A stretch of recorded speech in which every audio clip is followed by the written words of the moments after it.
Good morning students. हमारा chapter socialism in Europe and Russian revolution चल रहा था। उसमें हम आज नेक्स्ट टॉपिक पढ़ेंगे जिसका नाम है द सिविल वॉर। ये इसके नाम से ही हमें क्लियर कर लेना चाहिए कि ये सिविल वॉर होता क्या है। ठीक है, ये एक प्रकार का ऐसा वॉर होता है जो अपने लोकल एरिया में एक ही देश के या एक ही देश की जो पब्लिक होती है उनके बीच ये आपसी जो मनमुटाव या वाद विवाद हो जाते हैं उनको ही हम सिविल वॉर या गृह युद्ध बोलते हैं। इसमें देखो क्या हुआ था। Russian army broke when Bolshevik order the land redistribution. जब बोल्शेविक की गवर्नमेंट आ गई है, ठीक है, जो लेनिन की गवर्नमेंट है, जो बोल्शेविक पार्टी की, उसमें उन्होंने जो लैंड रीडिस्ट्रीब्यूशन का बोल दिया कि जो अपने किसान हैं जिनकी ज़मीनें खोस ली गई थी या छीन ली गई थी उनको वो वापस ले सकते हैं।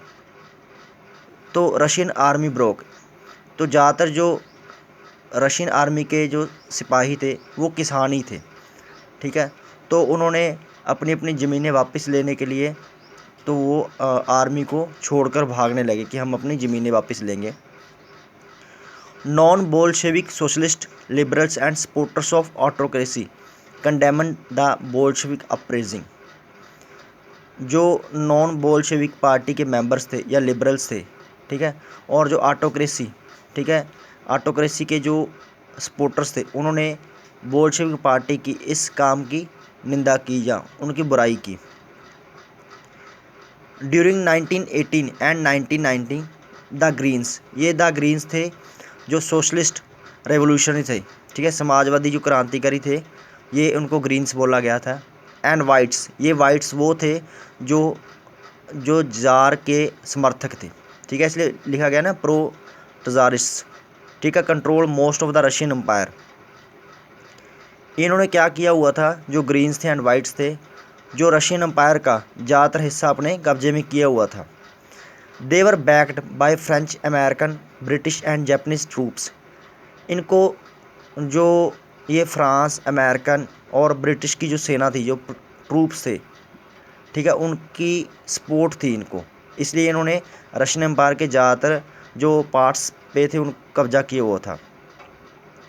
Civil war took place between these troops and Bolsheviks.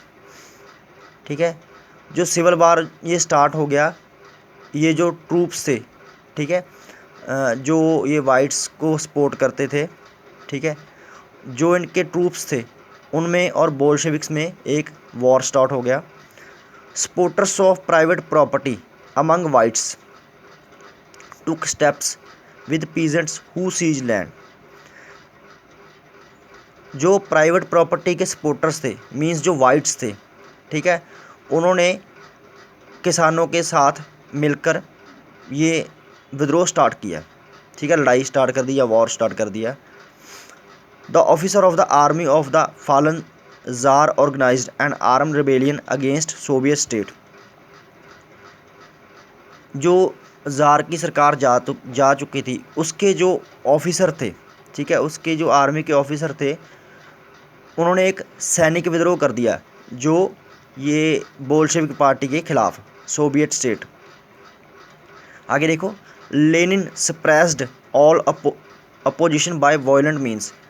पर जब गवर्नमेंट लेनिन की थी, ठीक है, बोल्शेविक पार्टी की सरकार थी, गवर्नमेंट थी, तो उन्होंने ये सारे विद्रोहों को एक वायलेंट तरीके से दबा दिया, ठीक है, उनको दबा दिया गया ये सारी वायलेंट्स को। आगे देखो, the tsar and the other member of his family were shot dead in July 1918। ठीक है, जो जार था, ठीक है, जो पहले राजा था, और उसके फैमिली मेंबर को, वो सबको गोली मार दी गई, उनको शूट कर दिया गया जुलाई 1918 में।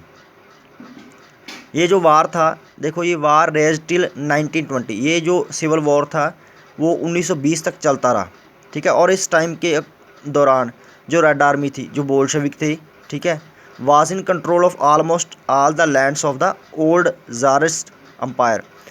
जो जार के टाइम में लोगों ने जो ज़मीनें दबा रखी थी, जहाँ उन पर ऐसे ही कब्जा कर लिया था, तो ये रेड आर्मी ने इनको अपने कंट्रोल में कर लिया। आगे देखो, इन 1922 लेनिन कम्युनिस्ट पार्टी, ठीक है, अब ये लेनिन की जो बोल्शेविक पार्टी थी उसका नाम ये कम्युनिस्ट पार्टी रख दिया गया था। For all intends and purposes took over the Reigns of Russia. तो क्या हुआ, जो बोल्शेविक पार्टी थी या कम्युनिस्ट पार्टी थी, उसने अपने पर्पस को पूरा करने के लिए या अपने जो कोई भी उनके उद्देश्य थे, एम को पूरा करने के लिए इस तरह उन्होंने रशिया पर, सारे रशिया पर लगाम लगा ली। मीन्स सारा रशिया था जो रशिया उनके कब्जे में हो गया था।